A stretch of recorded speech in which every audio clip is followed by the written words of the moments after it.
السلام علیکم لسنرز، شروع کرتے ہیں آج کی سٹوریز اللہ کا بابرکت نام لے کر جو انتہائی عالی رتبہ اور بہت جلیل القدر ہے۔ آئی ہوپ میرے سبھی لسنرز بالکل ٹھیک ہوں گے، اور ناول سٹارٹ کرنے سے پہلے آپ سب لوگوں سے یہ درخواست کروں گی کہ میرے اس چینل نیلم وائس آفیشیل کی طرح ہی اس کو بھی سپورٹ کریں، اور 1000 سبسکرائبرز کا جو ٹارگٹ ہے اس کو آپ سب نے پورا کرنا ہے۔ اور شروع کرتے ہیں آج کا خوفناک ناول۔ تم یہاں بھی ایک بہت بڑے تاجر کو قتل کرنے کے لیے آئے ہو، اور میں بھی تم سے یہی کام لینا چاہتا ہوں۔ معاوضہ بھی سب سے زیادہ دوں گا، اور جسے تم نے ہلاک کرنا ہے وہ ایک عام سا آدمی ہے، ایک فلیٹ میں رہتا ہے اور اس کے ساتھ اس کا ایک باورچی رہتا ہے۔ تم اسے آسانی سے ہلاک کر سکتے ہو۔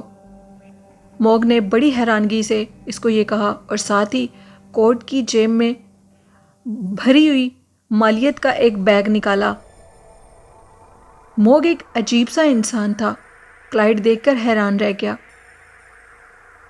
اس نے اپنی جیب میں سے یہ بیگ کیسے نکال لیا، اور سامنے ٹیبل کے اوپر کلائڈ کے وہ بیگ رکھ دیا اور کہا کہ تم ان کو گن سکتے ہو، یہ ایک بھاری معاوضہ ہے۔ کلائڈ پہلے حیران ہوا اور پھر یہ کہنے لگا، کیا تم کسی پولیس سے تعلق رکھتے ہو؟ کیا کسی انٹیلیجنس سے تعلق رکھتے ہو؟ کلائڈ نے حیرت بھرے لہجے میں کہا، میں نے بتایا نا، میں کسی بھی پولیس یا کسی بھی ایجنسی سے تعلق نہیں رکھتا۔ میرا تعلق مصر سے ہے اور میرا نام موگ ہے، اور بس اس سے زیادہ جاننا تمہارے لیے کوئی فائدہ نہیں رکھتا۔ رہی یہ بات کہ میرا تعلق پولیس یا انٹیلیجنس سے ہے یا نہیں ہے، اگر ہوتا تو اتنی بڑی رقم دینے سے پہلے اس کی کوئی رسید طلب کرتا، تمہارے بارے میں جانتا۔ میں نے تمہارے بارے میں جو کچھ تمہیں بتایا اس سے کئی درجے زیادہ اور بھی جانتا ہوں، لیکن مجھے تم سے کوئی لینا دینا نہیں ہے۔ تم آج سے پہلے کتنے افراد کو ہلاک کر چکے ہو مجھے یہ بھی معلوم ہے، مجھے ان سب کے ناموں کی فہرست کا پتہ ہے۔ اور کچھ جاننا چاہتے ہو تو وہ بھی بتاؤ۔ تم ادھر جس چکر میں آئے ہو میں وہ بھی جانتا ہوں، بہتر ہے کہ اس چکر میں مت پڑو۔ موگ نے بڑے تیز بھرے لہجے میں کہا، سوری، نہ میں پیشے ور قاتل ہوں اور نہ ہی آج تک کسی کو قتل کیا ہے، اور نہ میرا تعلق کسی تنظیم سے ہے۔ میں ایک بزنس مین ہوں، یہ کلائڈ نے جواب دیا۔ اوکے، اگر تم دولت نہیں کمانا چاہتے تو نہ صحیح، کام تو ہر حال میں تم ہی کرو گے۔ موگ نے میز پر پڑے ہوئے ڈالرز کو اس کی طرف اور آگے کر دیا اور جیب میں ہاتھ ڈال کر اور ڈالر باہر نکالے، اور دوسرا ہاتھ بڑھا کر وہ بھی ڈالر اس کے سامنے رکھ دیے۔ کلائڈ انکار کر رہا تھا۔ اسی لمحے موگ نے اپنا ایک ہاتھ بڑھا کر کلائڈ کے منہ پہ رکھ دیا، اور کلائڈ کا پورا چہرہ چھپ گیا۔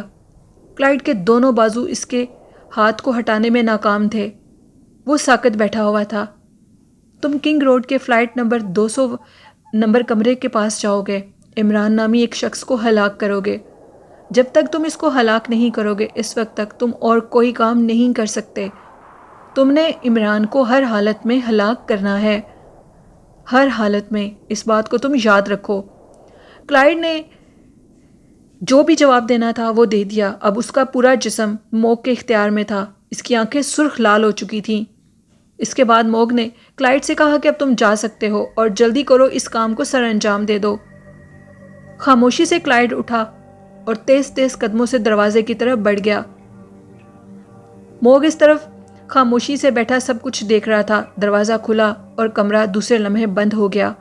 اب یہ ہر صورت میں اسے ہلاک کرے گا، پھر میں دوبارہ شیطان کی دربار میں جا کر اس کو اپنا بنا لوں گا، موگ نے مسکراتے ہوئے کہا، اور اس کے ساتھ ہی اس نے آنکھیں بند کر لیں۔ چند لمحوں کے بعد جب اس نے آنکھیں کھولی تو وہ اسی انسانی روپ میں ایک ویران علاقے میں ایک ریلوے لائن کے قریب موجود تھا، اور دور دور تک کوئی نہیں تھا۔ موگ تیز تیز قدم اٹھاتے ہوئے ایک طرف بڑھ رہا تھا۔ پاس ہی گندگی کا ایک ڈھیر لگا ہوا تھا، لیکن ابھی وہ اس ڈھیر کے قریب نہیں پہنچا تھا۔ اچانک ڈھیر کے پیچھے سے ایک آدمی نکلا۔ پھر اس سے پہلے کہ موگ سنبھلتا، وہ شخص یکایک چیختا ہوا کسی بھوکے عقاب کی طرح اس کے اوپر لپک پڑا۔ دوسرے لمحے موگ کا جسم اس کے ہاتھوں میں ہوا کی طرح اڑ رہا تھا۔ موگ نے اپنے آپ کو چھڑوانے کی بے حد کوشش کی، لیکن سوائے ہاتھ پیر مارنے کے موگ کچھ نہیں کر پا رہا تھا۔ آج تم قابو میں آ گئے ہو، مجھے بڑی مدت سے تمہارا انتظار تھا۔ اب میں تمہیں فنا کر دوں گا، اس آدمی نے موگ سے کہا۔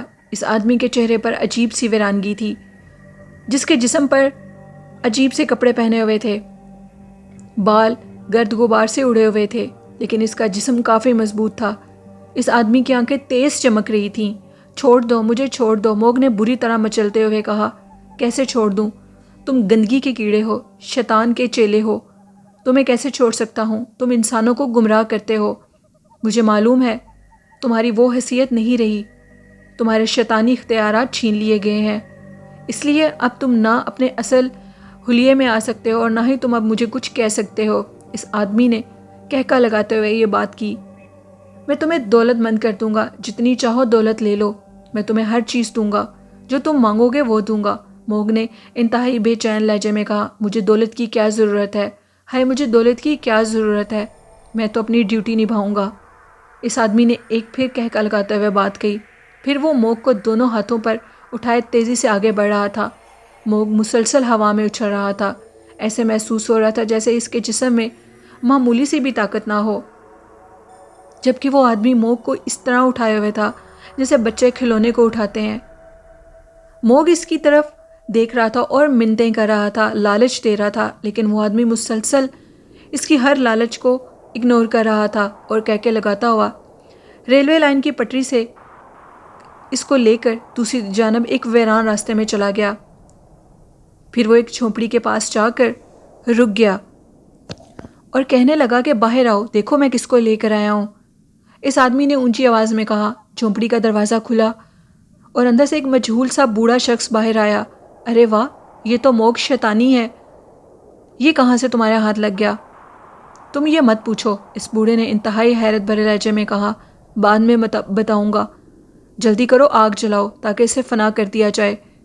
اس آدمی نے جلدی سے موگ کو اٹھایا ہوا تھا اور بوڑھے کو کہہ رہا تھا کہ جلدی کرو، جھونپڑی میں جاؤ، اور چند ہی لمحوں میں وہ بوڑھا شخص واپس آیا۔ اس کے ہاتھ میں ٹوٹا پھوٹا ایک کنستر تھا، دوسرے ہاتھ میں ایک ماچس کی ڈبیا۔ پھر آگے بڑھ کر اس نے قریب ہی موجود ایک خشک جھاڑی کے ڈھیر پر کنستر کو رکھ دیا اور اس کے اندر ایک عجیب سا محلول ڈال دیا۔ جلدی سے تیلی لگا دو، جلدی کرو، آگ لگا دو۔ دوسرے لمحے آگ بھڑک اٹھی۔ چھوڑ دو، مجھے چھوڑ دو، ساری دنیا کی دولت لے لو، چھوڑ دو، میں تمہارا غلام بن کے رہوں گا۔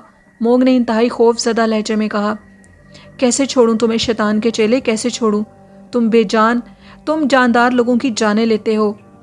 اور کہکا لگاتے ہوئے، کہکا مارتے ہوئے، اس کے ساتھ ہی اس نے موگ کو اچھال کر اس بھڑکتی ہوئی آگ میں پھینک دیا۔ موگ کے حلق سے ہولناک چیخیں نکلنے لگیں، اس کا پورا جسم بھڑکتی ہوئی آگ کے اندر تھا۔ پھر اس کے ہوش اور حواس اڑ چکے تھے اور آگ نے اس کو فنا کر دیا۔ عمران کو افریقہ سے آئے ہوئے آج دوسرا دن تھا۔ جوزف اور وہ دونوں اس شیطانی مبدت سے نکل چکے تھے۔ یہ آبادی افریقہ کے مزدوروں کی تھی۔ یہ قریبی گاؤں میں لگی ہوئی لکڑیوں کی چھوٹی چھوٹی سی فیکٹریوں میں کام کرتے تھے۔ انہیں ایک گاؤں میں پہنچا دیا گیا اور پھر وہاں سے وہ فیکٹری کے مینیجر کی کار میں لفٹ لے کر قریبی شہر میں پہنچ گئے۔ انہوں نے مینیجر سے کہا، ہم سیاح تھے اور جنگلات دیکھنے آئے تھے۔ قریبی شہر پہنچ کر عمران نے بڑے شہر جانے والی ایک کار میں لفٹ لے لی۔ اسی گاؤں میں ان کو معلوم تھا کہ ہمیں رکنا ہے۔ یہ افریقہ کا کوئی گاؤں تھا۔ بہرحال ان کو پاکیشیا جانا تھا اور وہ کسی طریقے سے کسی سروس کے تھرو پاکیشیا میں پہنچ گئے اور وہاں پر پہنچنے کے بعد اللہ کا شکر ادا کیا۔ جب وہ اپنے گھر کے پاس پہنچے تو عمران نے اللہ کا اتنا شکر ادا کیا اور ساتھ ہی ڈور بیل دے دی۔ سلمان نے دروازہ کھولا۔ دروازہ کھولنے کے بعد سلمان عمران کو دیکھ کر بہت سرپرائز ہوا اور کہنے لگا، اللہ کا شکر ہے آپ واپس آ گئے ہیں۔ عمران سلمان کو یہ بتا کر گیا تھا کہ میں کسی کام کے سلسلے میں جا رہا ہوں اور جلد ہی واپس آ جاؤں گا۔ شکر ہے کہ اس شیطانی جادوگرنی کا کھیل جلدی ختم ہو گیا۔ جوزف اپنے گھر چلا گیا تھا اور عمران اپنے گھر۔ عمران جیسے گھر آیا سب سے ملا اور ملنے کے بعد اس نے فوراً یہ سوچا کہ میں سید چراغ شاہ صاحب سے ملاقات ضرور کرنا چاہوں گا، لیکن وہاں جا کر جب اسے معلوم ہوا کہ شاہ صاحب تو عمرہ مقدس مقامات کی زیارت کے لیے گئے ہیں تو اس نے یہ ارادہ ملتوی کر دیا۔ اس نے سوچا کہ جب شاہ صاحب واپس آئیں گے تو ان سے ضرور ملوں گا۔ اب عمران نے سگریٹ پینا بالکل چھوڑ دی اور چائے پینا بھی کم کر دی، وہ اس لیے کہ وہ اپنے جسم کو اس نشے کی لت نہیں لگانا چاہتا تھا اور دوبارہ سے اپنے کاموں میں مصروف ہو گیا۔ اب وہ دوبارہ سے اپنی کتابوں کو پڑھنے لگا۔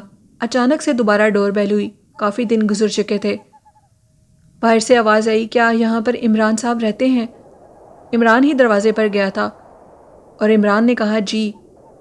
عمران نے دروازہ کھولا تو سامنے ایک لمبا چوڑا انگریز کھڑا ہوا تھا، ایک لہیم شہیم آدمی جس کو دیکھ کر عمران کافی حیران ہوا۔ وہ عمران سے کہنے لگا کہ مجھے عمران سے ملنا ہے۔ عمران نے کہا اطمینان رکھو اور سکون سے بیٹھ جاؤ، میں ہی عمران ہوں۔ عمران اس کو دوسرے ہی لمحے اندر لے آیا تھا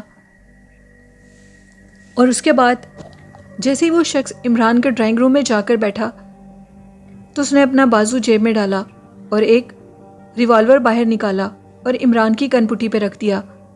عمران کے اندر اتنی طاقت تھی، اس نے وہ ریوالور اسے کھینچ لیا اور اس کو دھکا مار کر نیچے گرا دیا۔ وہ بہت زور سے زمین پر گر گیا اور کلا بازیاں لے کر دروازے کی طرف جانے لگا۔ عمران نے دوبارہ اس کو دبوچ لیا اور تیزی سے پکڑ کر اس کو ایک چیئر پر بٹھا دیا اور اس کو باندھ دیا۔ دوسرے ہی لمحے عمران نے اس سے ریوالور لیا اور ادھر ادھر دیکھنے لگا۔ اب عمران اس کو یہ کہنے لگا کہ بتاؤ تم ادھر کیوں آئے ہو؟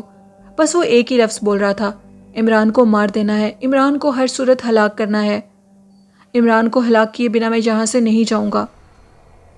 جسے عمران یہ سمجھ چکا تھا کہ یقیناً یہ کوئی شیطانی طاقت ہے۔ عمران نے کہا مجھے سچائی بتاؤ ورنہ مار دیے جاؤ گے، لیکن اس کو کچھ ہوش حواس نہیں تھے۔ وہ ایک ہی لفظ بول رہا تھا، میں عمران کو مارنا چاہتا ہوں، میں عمران کو مار دوں گا اور اس کو ہلاک کیے بنا میں یہاں سے نہیں جاؤں گا۔ اب عمران کے ذہن میں ایک آئیڈیا آیا۔ اس نے ایک منتر پڑھا اور وہ منتر پڑھ کر اس کے اوپر پھونک دیا۔ دوسرے ہی لمحے کلائیڈ نامی انگریز جس کو کچھ ہی لمحے میں ہوش آ گئی اور کہنے لگا یہ کیا، میں یہاں پر کیسے آ گیا ہوں؟ مجھے کچھ سمجھ نہیں آ رہی، مجھے بچا لو، مجھے اس شخص سے بچا لو۔ عمران کہنے لگا کس شخص سے بچا لیا جائے؟ وہ یہ کہہ رہا تھا کہ ہوٹل کے کمرے میں مجھے ایک شخص ملا تھا، اس نے میرے منہ پہ ہاتھ رکھا اور اس سے پہلے وہ میرے ساتھ ایک ڈیل کر چکا تھا کہ عمران کو ہر حالت میں مارنا ہے۔ میں نے اس کے بات کا انکار کر دیا، لیکن اس نے جیسے ہی میرے منہ پر ہاتھ رکھا تو مجھے کچھ ہوش نہیں رہی تھی اور اب میں تمہارے پاس بیٹھا ہوں، کیا تم عمران ہو؟ عمران نے کہا میں ہی عمران ہوں، اور اب سچ بتاؤ کتنے قتل کر چکے ہو؟ اس نے کہا نہیں، میں بزنس مین ہوں اور پاکیشیا میں اپنے کسی کام کے سلسلے میں کسی تاجر سے ملنے کے لیے آیا تھا۔ عمران نے کہا اگر تم تاجر ہوتے تو تمہارے جیب میں ریوالور نہ ہوتا، اب مجھے سچ بتا دو اس سے پہلے کہ مار دیے جاؤ گے۔ کلائیڈ عمران کو کچھ بھی سچ بتانے کو تیار نہیں تھا سوائے اس سچائی کے جو موگ نے اس کے ساتھ کیا تھا۔ اب عمران کافی حیران تھا اور یہ سمجھنا چاہتا تھا کہ یہ ایسا کیوں کر رہا ہے۔ عمران کی سمجھ میں کچھ نہیں آ رہا تھا اور عمران اس چیز سے بے خبر تھا کہ موگ کو مار دیا گیا ہے۔ خیر پھر عمران کا دھیان کلائیڈ کی طرف گیا اور کلائیڈ سے یہ پوچھنے لگا مجھے سچ بتاؤ تم کس شیطانی طاقت کے ساتھ ملے ہوئے ہو؟ کلائیڈ کچھ بھی بتانے کو تیار نہیں تھا، اس کے علاوہ وہ ایک قاتل تھا، وہ لوگوں کو قتل کرتا تھا۔ عمران اپنی روشنی کی طاقت سے سب جان چکا تھا، لیکن یہ ایک سچ تھا کہ اس کو ایک شیطانی طاقت نے ادھر بھیجا تھا اپنے قبضے میں کر کے۔ کلائیڈ ایک عام سا انسان تھا۔ یہ کہانی تھی لسنرز، آج کی نیکسٹ ایپیسوڈ تھی۔ آپ لوگوں کو کیسی لگی اپنا فیڈ بیک ضرور دیجیے گا اور میرے چینل کو زیادہ سے زیادہ سپورٹ کریں، اور کل آپ کے ساتھ نیلم وائس آفیشیل پر سٹوری شیئر کروں گی۔ آخر میں یہ کہنا چاہوں گی کہ والدین جیسی نعمت کی بہت قدر کریں اور سب سے محبت کریں۔ اسی کے ساتھ اپنی ہوسٹ نیلم یاسین کو اجازت دیجیے، دعاؤں میں یاد رکھیے گا۔ اللہ حافظ۔